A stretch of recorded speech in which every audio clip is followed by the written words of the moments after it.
Good morning, everyone. Welcome to my channel Accounts Uncomplicated by Sharad Gaur. Bajaj cash flow statement पर मैंने previous video डाला जो operating activity को लेकर बेटा था। आई होप आपने रिपीटेडली फॉर्मेट याद किया होगा, बिकॉज फॉर्मेट याद है। और बेटा प्लांट अकाउंट बनाना यदि आपको आता है तो I can make it sure कि इस ISU CBSE एग्जाम में आपको कोई दिक्कत नहीं आनी है। ठीक है, so the topic is cash flow statement और मैं जिस एक्टिविटी को टारगेट करने जा रहा हूं दैट इज ऑपरेटिंग एक्टिविटी। और मैं उम्मीद करता हूं कि आपने फॉर्मेट कायदे से याद कर लिया होगा। चलिए,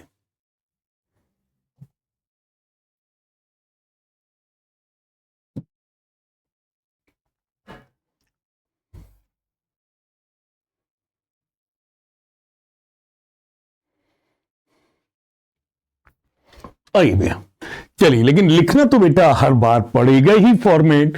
तो बेटा सबसे पहले बताइए क्या बनाई जाती है। गॉड सर, आप चाहे शुरू में बनाओ और चाहे बाद में बनाओ, पहले क्या बनानी पड़ती है? वर्किंग। शुरुआत किससे होती है? Profit during the year. Profit during the year.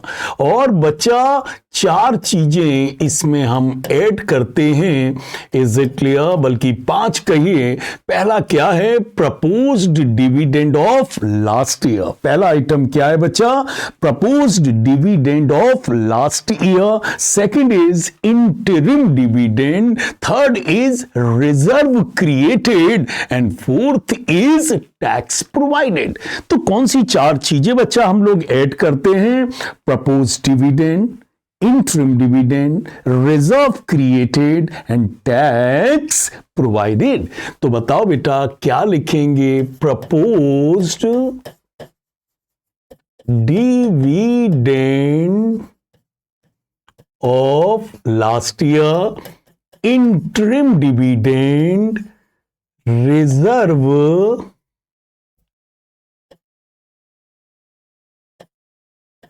Created. बेटा 2 रिजर्व यहां मत लिखना, capital reserve and security premium reserve. Okay, and बेटा टैक्स प्रोवाइडेड। टैक्स प्रोवाइडेड, कोई भी रिफंड ऑफ टैक्स हो तो बेटा यही क्या कर देना? माइनस, और कोई भी plus minus extra ordinary item. Extra ordinary item. यदि बेटा कोई एक्स्ट्रा ऑर्डिनरी लॉस हो तो बच्चा ये ऐड करेंगे, और गेन है तो हम माइनस करेंगे। और बेटा मेरी वर्किंग तैयार हो गई। क्या आ गया? Net profit before taxation and extra ordinary item. Extra ordinary item. ठीक है ना बच्चा? अब कौन सी एक्टिविटी शुरू होगी बेटा? Operating activity.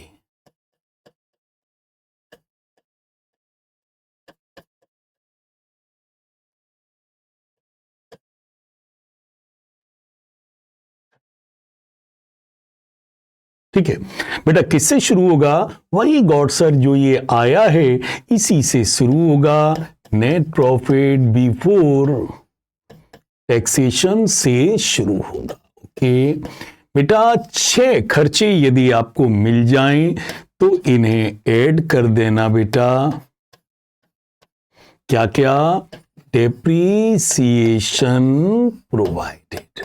Okay, next one is interest बेटा पेड। फिर बेटा इंटेंजिबल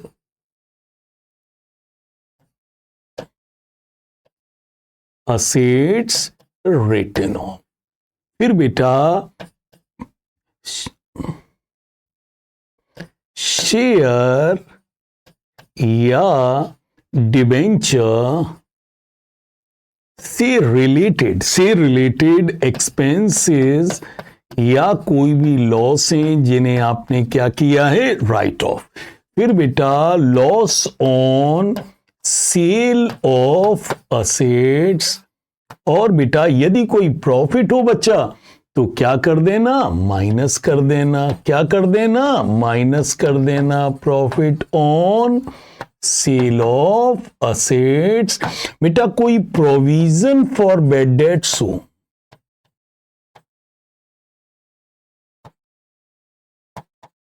या रिपेयर हो बेटा, तो क्या कर देना, ऐड कर देना। और बेटा यदि कोई रेंट मिला है या इंटरेस्ट एंड डिविडेंड मिला है तो बेटा क्या कर देना, माइनस। क्या कर देना, minus.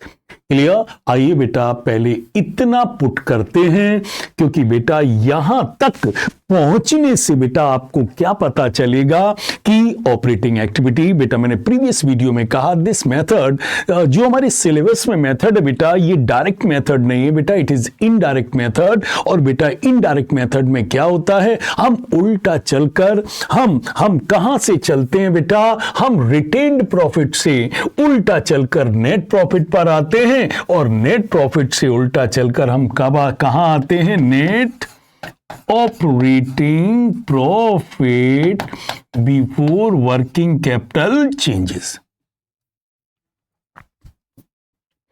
Net operating profit before working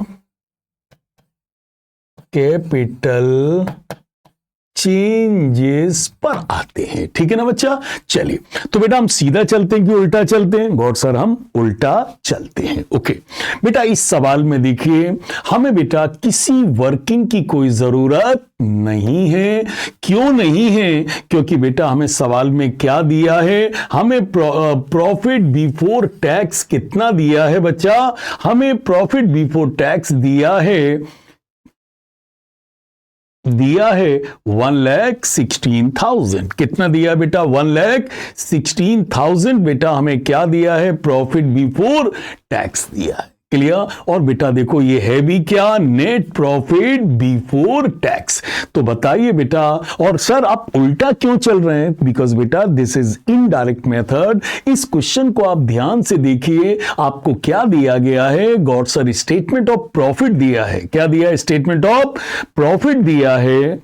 ठीक है। और बेटा स्टेटमेंट ऑफ प्रॉफिट का मतलब ये हमें सारी इनकम और एक्सपेंसेस दिए हैं, और हमें क्या दिया है, फिर प्रॉफिट बिफोर टैक्स दिया, फिर टैक्स माइनस किया, फिर प्रॉफिट आफ्टर द पीरियड कितना दिया है, 18,000। लेकिन बच्चा हमारी ऑपरेटिंग एक्टिविटी शुरू किससे होती है, नेट प्रॉफिट बिफोर टैक्स, जो हमें ऑलरेडी कितना दिया है, 1,16,000।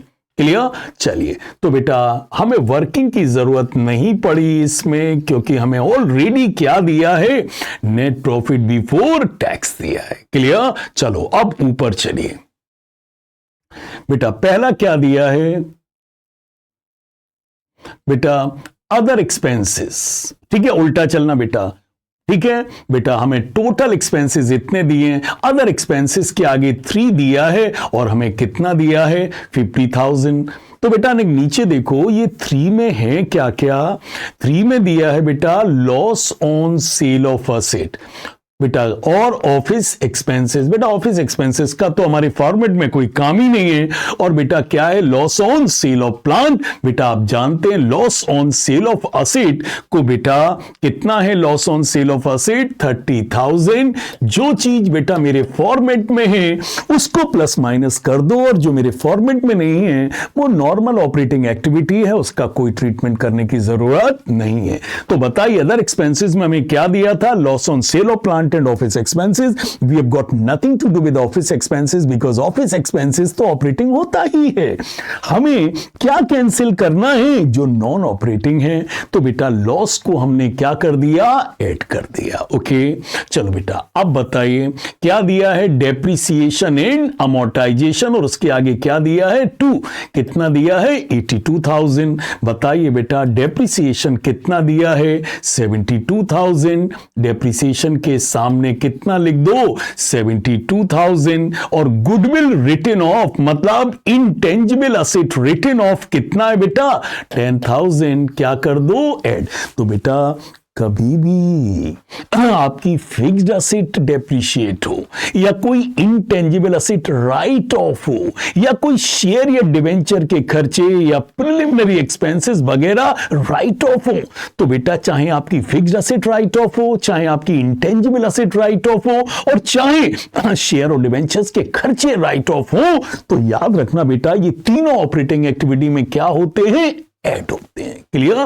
तो सर असेट कम हुई, ऐड कर दो। सर इंटेंजिबल असेट कम हुई, ऐड कर दो। सर शेयर डिवेंचर के खर्चे राइट ऑफ हुए हैं, इनको भी ऐड कर दो। मतलब तीनों का कम होना ऐड होता है। तो बेटा इंटेंजिबल असेट, तो बेटा क्या दिया था, डेप्रिसिएशन एंड अमोर्टाइजेशन। डेप्रिसिएशन बेटा मैंने 72,000 लिख दिया और sir ji goodwill return of 10,000 था। इंटेंजिबल असेट राइट ऑफ करके कितना लिख दिया, 10,000। अब आइए क्या दिया है, फाइनेंस कॉस्ट। क्या दिया बेटा, फाइनेंस कॉस्ट। क्या होती है फाइनेंस कॉस्ट? गॉड सर जो लोन बोन लेते हैं ना हम लोग, हाँ उस पर क्या देते हैं, इंटरेस्ट। क्या देते हैं, इंटरेस्ट। और ये जो इंटरेस्ट होता है ये क्या होता है, फाइनेंस कॉस्ट। तो बताइए बेटा फाइनेंस कॉस्ट से मतलब किससे है बेटा, इंटरेस्ट से। और बेटा कितनी है फाइनेंस कॉस्ट, 45,000। और ये देखो बेटा इंटरेस्ट पेड हमारे यहां क्या होता है, ऐड होता है। पक्का? गॉड सर क्यों ऐड होता है, क्योंकि interest paid is a financial activity. बेटा इंटरेस्ट फाइनेंस पे दिया जाता है।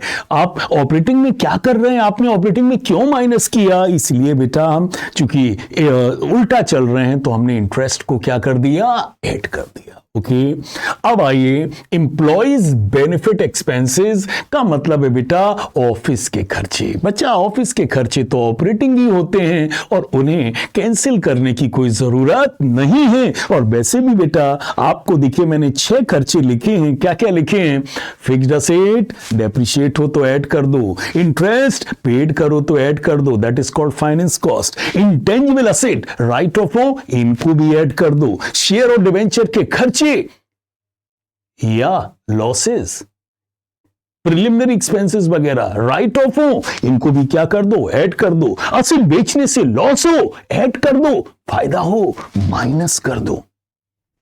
प्रोविजन फॉर बैड डेट्स या रिपेयर हो, ऐड कर दो। और आपको कोई रेंट इंटरेस्ट और डिविडेंड मिला हो, क्या मिला हो, डिविडेंड मिला हो, क्या 3 चीजें मिली हो, रेंट इंटरेस्ट डिविडेंड मिला हो, माइनस कर दो। माइनस करते समय शर्त है कि आप इन चीजों के डीलर ना हो तो माइनस करना, ठीक है, कर दिया। चलिए तो आइए एम्प्लॉइज बेनिफिट एक्सपेंसेस, सर ये ऑफिस के खर्चे ही तो ऑपरेटिंग है, हम उन खर्चों को ऐड कर रहे हैं जो क्या है, नॉन ऑपरेटिंग है, तो इनसे कोई लेना देना नहीं है। Cost of material consumed, cost of material consumed कितना दिया है, 7,75,000। सर मटेरियल कंज्यूम तो बिजनेस का एक ऑपरेटिंग खर्चा है, तो ऑपरेटिंग खर्चे तो सर होते ही हैं, उन्हें कैंसिल करने की कोई जरूरत नहीं है। तो बेटा जिन 6 एक्सपेंसेस को हम ऐड कर रहे हैं वो ऐड नहीं कर रहे हैं बेटा, हम उन एक्सपेंसेस को कैंसिल कर रहे हैं क्योंकि ये ऑपरेटिंग नहीं थे इसलिए, ठीक है ना। चलिए तो बेटा एक बार फिर देख लीजिए, हमने सवाल शुरू किया 1,16,000 से प्रॉफिट बिफोर टैक्स। चूंकि प्रॉफिट बिफोर टैक्स दिया था और ऑपरेटिंग एक्टिविटी शुरू भी प्रॉफिट बिफोर टैक्स से होती है तो हमें वर्किंग की जरूरत नहीं पड़ी। इसके बाद बेटा अदर एक्सपेंसेस में मैंने अदर एक्सपेंसेस में क्या क्या दिया था, loss on sale of plant और ऑफिस एक्सपेंसेस दिया। ऑफिस एक्सपेंसेस तो ऑपरेटिंग है, हमें कुछ नहीं करना, हमने बेटा लॉस को क्या कर दिया, ऐड कर दिया। ओके इसके बाद बेटा हमें डेप्रिसिएशन और अमोर्टाइजेशन दिया, हमने डेप्रिसिएशन और इंटेंजिबल असेट्स राइट ऑफ को भी क्या कर दिया, ऐड कर दिया। फिर हमें फाइनेंस कॉस्ट दिया, मींस इंटरेस्ट दिया, मैंने बेटा इसको भी क्या कर दिया, ऐड कर दिया, क्योंकि हमारे फॉर्मेट में ये क्या होता है, ऐड होता है। फिर दिया employees benefit expenses, employees benefit expenses operating है, इसे कैंसिल करने की कोई जरूरत नहीं है, छोड़ दो। कॉस्ट ऑफ मटेरियल कंज्यूम्ड एक ऑपरेटिंग एक्सपेंसेस है, इसे कैंसिल करने की कोई जरूरत नहीं है, कैंसिल कर दो। हम बेटा उन्हीं एक्सपेंसेस को ऐड कर रहे हैं जो नॉन ऑपरेटिंग थे, हम उनको ही ऐड कर रहे हैं। ओके अब आइए, दिया है अदर इनकम। क्या दिया है? Other income. और आगे क्या लिखा है? 1। देखें बेटा, ये 1 क्या है? अदर इनकम में दिया है profit on sale of land. क्या हुआ है? प्रॉफिट हुआ है। अच्छा, लॉस असेट्स पर हो तो ऐड करते हैं, और प्रॉफिट है तो क्या करेंगे? माइनस करेंगे। तो लो बेटा, हमने प्रॉफिट 15,000 क्या कर दिया? लेस कर दिया। और गॉड सर, इंटरेस्ट रिसीव हुआ है, इंटरेस्ट मिला है। बच्चा, रेंट इंटरेस्ट डिविडेंड यदि रिसीव्ड हो, rent interest dividend, RID, that is rent interest dividend received हो तो क्या कर देना? माइनस। शर्त क्या है? यदि बंदा, यदि पर्सन इस चीज का डीलर हो, इसमें डील करता हो, तो फिर ये ऑपरेटिंग होता है, तो फिर इसे माइनस करने की जरूरत नहीं है। तो बताओ बेटा, इंटरेस्ट रिसीव्ड हुआ है, रेंट इंटरेस्ट डिविडेंड रिसीव्ड हो तो इसको भी क्या कर देना? लेस। गॉड सर, कर दिया। चलो अब बताइए कितना आया? गॉड सर, 1,16,000 में ऐड करिए 45 और 10 कर दिया बेटा, माइनस करिए 15 और 3,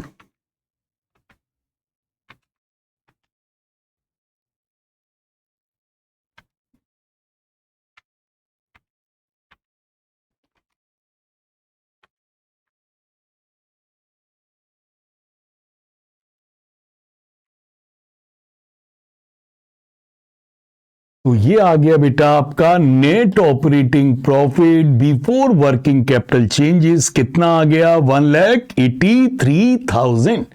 1,83,000। एक बार और चेक कर लूं। सो 1,16,000 प्लस 72,000 प्लस 85,000 माइनस 18,000, ये आ रहा है 2,15,000, 2,55,000। क्लियर?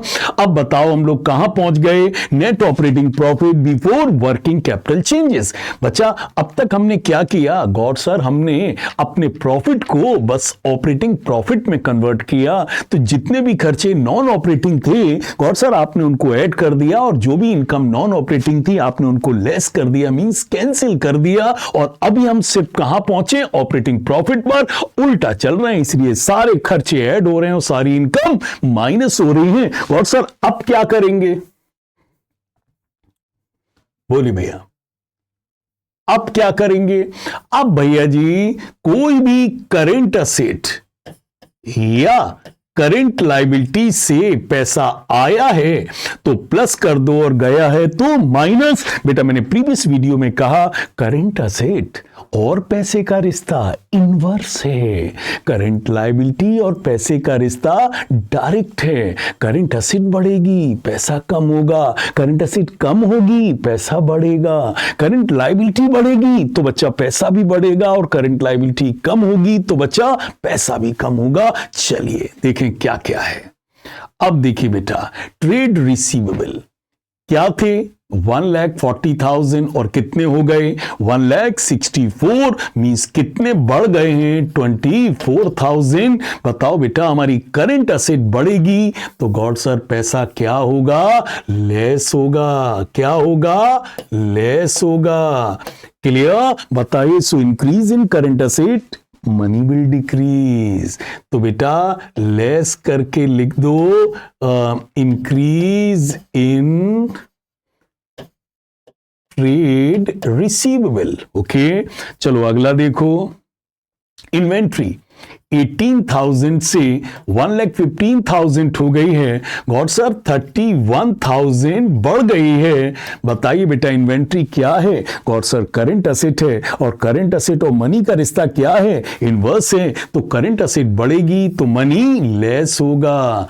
तो लेस करके लिख दो इंक्रीज इन इन्वेंट्री 31,000। ओके, और बोलो बेटा, और बोलो ट्रेड पेबल क्या होता है? God sir it is current liability, it is current liability. बेटा 60,000 से 73 हो गई है, मींस 13,000 ये भी प्लस हो गई है। करंट लाइबिलिटी और मनी का रिश्ता क्या है? गॉड सर डायरेक्ट है, तो करंट लाइबिलिटी बढ़ेगी तो मनी बढ़ेगा। तो लिख दीजिए बेटा ऐड करके, क्या?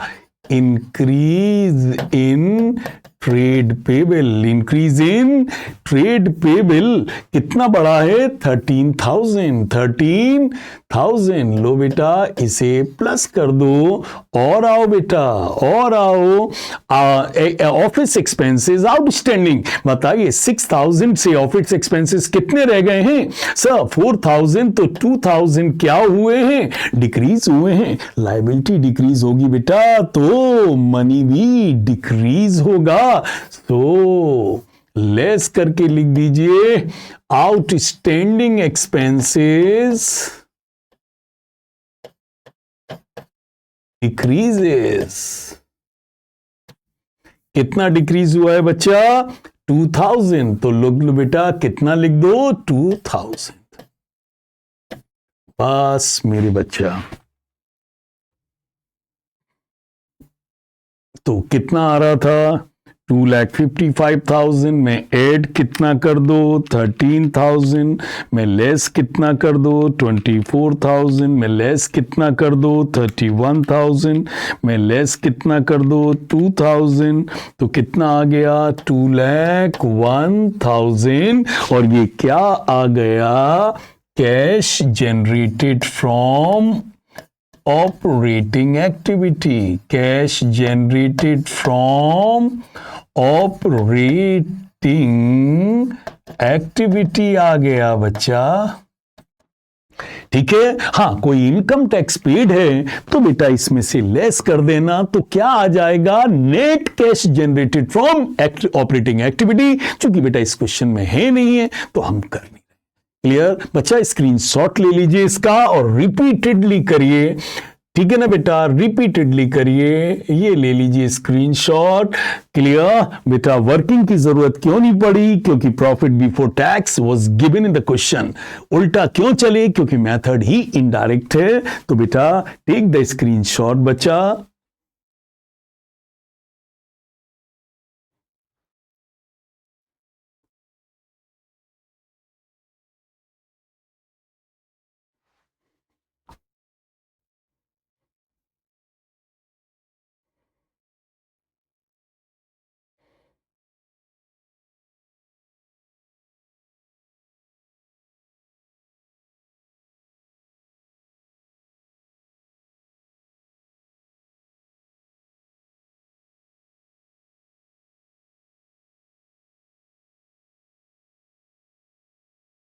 ठीक है ना बच्चा? सो that's for today. Rely on us. We rely on a lot of experience. Bacha, under the current regime, is it your papers are very simple in the board exam. So I expect you कि आप इन कुछ questions को repeatedly कर लेंगे, format को बार बार बोल कर याद कर लेंगे, and you'll find the examination very easy. पक्का बच्चा? Okay. So that's for today. Thank you very much.